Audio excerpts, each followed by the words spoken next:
So you drove from Harlow in Essex to Middlesbrough to protest against black people and Asian people. Basically all non-white people is what you're saying.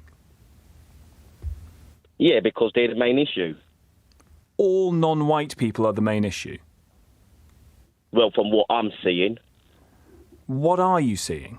What is up, everybody? Harry here. This is Tom Swarbrick on LBC with a caller named Gary, who says outright that he drove from Essex to Middlesbrough to protest against black and Asian people. Specifically, there's no ambiguity to untangle in this one. Gary says it plainly, more than once.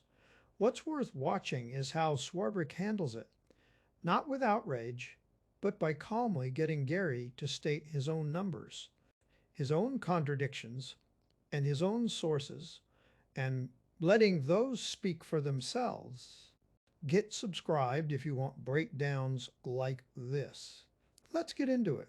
Gary's a first-time caller in Harlow. Gary, you were involved? Yes, mate, I'm involved. Talk to me about where and when and how. Middlesbrough. I went up there, I travelled up there from Harlow in Essex, where I'm originally from. So I travelled up there to see, to actually demonstrate my problems of why all this is going on. That's the problem. Right, you drove? Yeah, I drove up there, yeah. You drove from Harlow to Middlesbrough and back to take part in the protest? Yes. Right, and what is it that you wanted to protest against? Basically all the boats coming in, all the immigrants coming in, causing problem, causing grief. That's what I'm protest about. That's what I'm fed up of, really. Which people are you thinking of when you go on these protests? Asians. Asians? Yeah. Right, so all Asians are who you're thinking of when you think of the people causing all the problems, all the immigrants? Asians and black people. Right. So you drove from Harlow in Essex to Middlesbrough to protest against black people and Asian people. Basically all non-white people is what you're saying. Yeah, because they're the main issue. All non-white people are the main issue. Well, from what I'm seeing. What are you seeing? Because from where 99.9% of the rest of the country is seeing, all black people and all Asian people are not the issue, Gary. Well, from what I'm seeing, from the problems that's going on from South, look at Southport, look at the Manchester airport incident. You know, who's starting all the grief? And the colour of their skin is what you think is the main driver of that? Well, they don't know any order. They don't have any order. And who's they? Sorry, the they is, again, all black people and all Asian people. And the black people and the Asian people who you come into contact with in Harlow, do you accuse them of being as apparently violent as the people that you've seen being violent who also have that skin colour?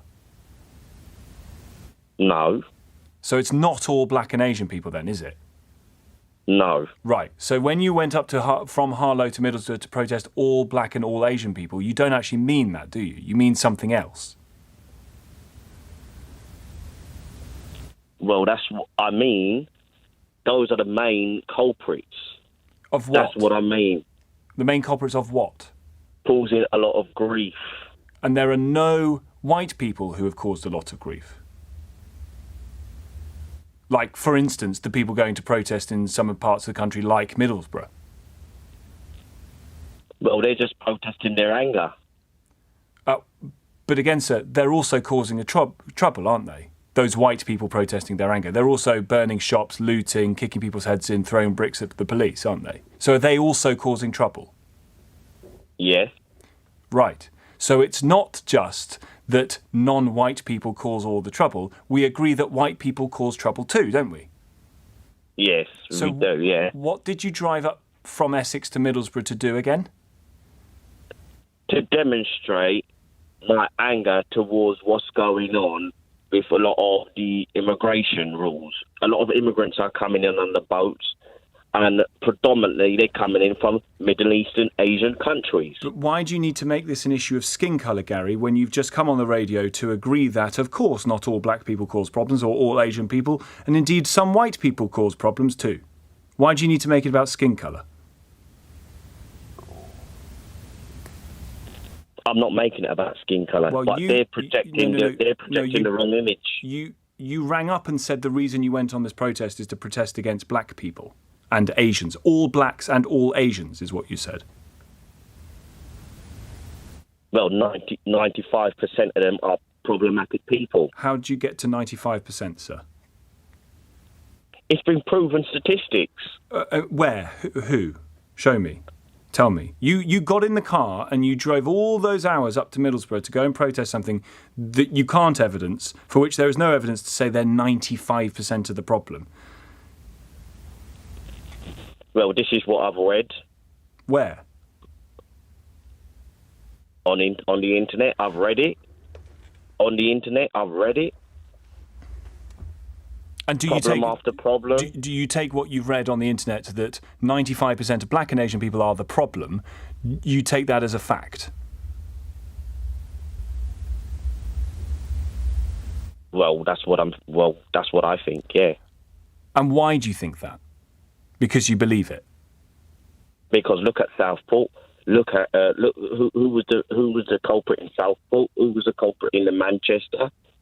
Well, actually, arguably, a culprit in Manchester was a white police officer. No, but who started it? That's the problem. And you know who started it? Yeah, I saw the video. Right, but that's also not proof, is it? Because there might have been a video before the video that you've seen, the conversation of which we're not party to because we weren't there. Gary, let me ask you this. Do you think you were born racist? I'm not racist. Because I think you are, sir, but I don't think you were born racist. I think you've grown into your racism, and your racism has led you to drive, in this case, from Harlow to Middlesbrough, to go and protest at something that is unevidenced and not true, which you agree is unevidenced and not true. I'm trying to protect England. From who?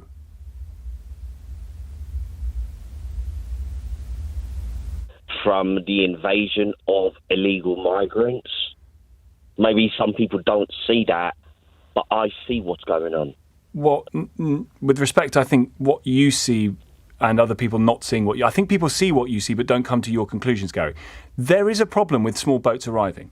I think that is a problem, and that has to be dealt with, and successive governments have told you to stop the boats. But nobody, Gary, has said that the problem is all black and all Asian people. Well, that's my view on it. Do you ever think that you might be wrong? No, I'm not wrong. Right. All my mates think like me. Yep. There can be lots of racists. All my mates think like me, and all my mates are prepared to do anything to stop it. Are some of your mates Asian or black? No. Right. And when you come into contact with various services, the NHS or your dentist or your doctor or whoever, or the person serving you at the till in the shop, and they're not white, do you think they are lawless as others are? I don't know what they're doing. But they're not, are they? I mean, there they are holding down a job. In some cases, there they are attempting to save your life in parts of the NHS. God forbid something awful were to happen to you. You might have a black doctor, a black woman, black man trying to save your life. Would you worry about that? No. So it's not all black people then, is it? No. So why did you make it about race when you went up to Middlesbrough to go and protest? Because, as I told you, what's going on, what happened, I made it about that because of Southport and the Manchester incident. You use the colour of their skin to say all black people are therefore a problem. Yeah, because those are the main problems that's out there right now. But you also agree that it's not all black people, don't you? Yeah, but as I said... So how can those two things... I'm going to give this 30 more seconds, Gary, because maybe we're getting somewhere. How can you have two things that are opposite be true at the same time?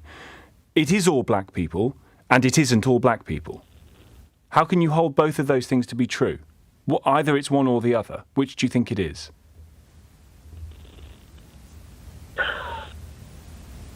Well, maybe 5% is all right.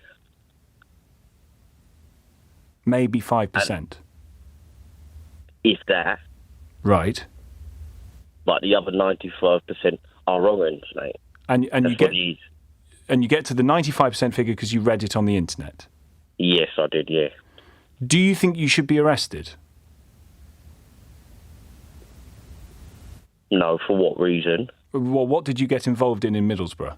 You went round charting, you went encouraging people, you were there to facilitate, to help people get their point across by chucking stuff at the police and what have you? No, I had a plasterboard up, that was it. What did your plasterboard say? Get illegal migrants out. Right. Get our country back. From all the black people? Well, what else is there? What else is there? It's the Asians. It's the people from Africas. Right. Africas. Okay, Gary, I've tried. Watch the exact number Gary lands on, because it's the moment the entire position collapses under its own logic.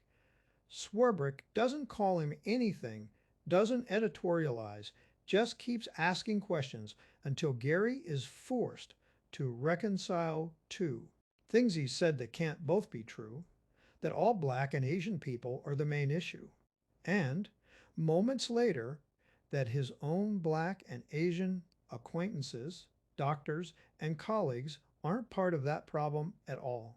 When pressed to resolve the contradiction, Gary settles on maybe 5% being fine, meaning 95% are wrong. A number he then admits comes from something he read online, not any actual study and statistic or source he can name.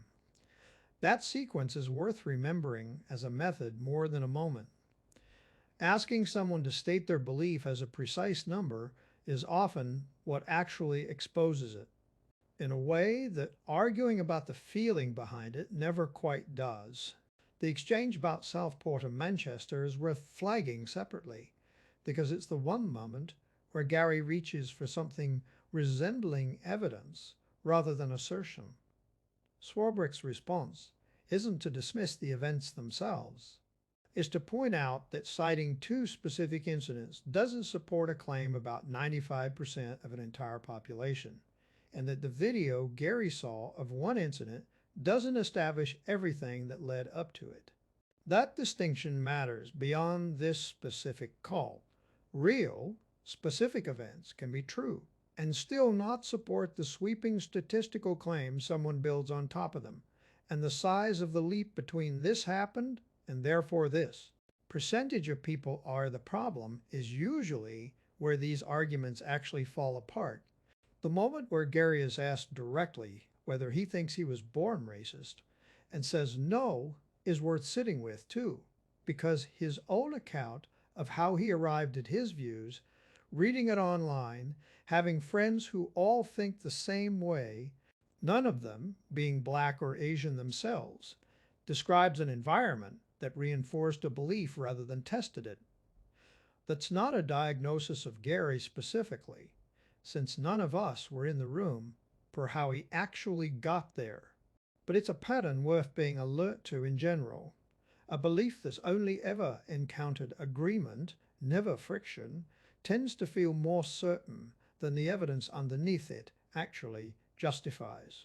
The narration at the end reaches for a broader psychological explanation that this is really about economic frustration and social decline, finding an easy target rather than genuine belief. That's a plausible read and a common one in commentary about populist movements, but it's worth treating as a theory rather than an established fact, since we don't actually know Gary's personal circumstances from an 8-minute phone call. And attributing a stranger's stated views to an unstated cause he never mentioned himself is a speculative leap, however sympathetically intended. What's solid here doesn't need that speculation to land. Gary said explicitly what he believes, was asked to defend it with evidence, couldn't, and reduced his own position to a number he pulled from an unverified man. Source. That's the part of this call that holds up entirely on its own. It's also worth noting how much the format itself did the work here. Swarbrick never raises his voice, never calls Gary a name, never editorializes mid-question. He just asks the same kind of question repeatedly. What? Evidence. Which people? How did you arrive at that number? And lets the gaps in Gary's own answers do the exposing. That restraint is often more effective than confrontation because it removes any grievance about being shouted down or unfairly characterized. Everything that ends up looking bad in this call is something Gary said, in his own words, in response to a fairly plain question. If breakdowns like this are useful to you, get subscribed to Harry Unfiltered, and I'll keep pulling these apart properly, one call at a time.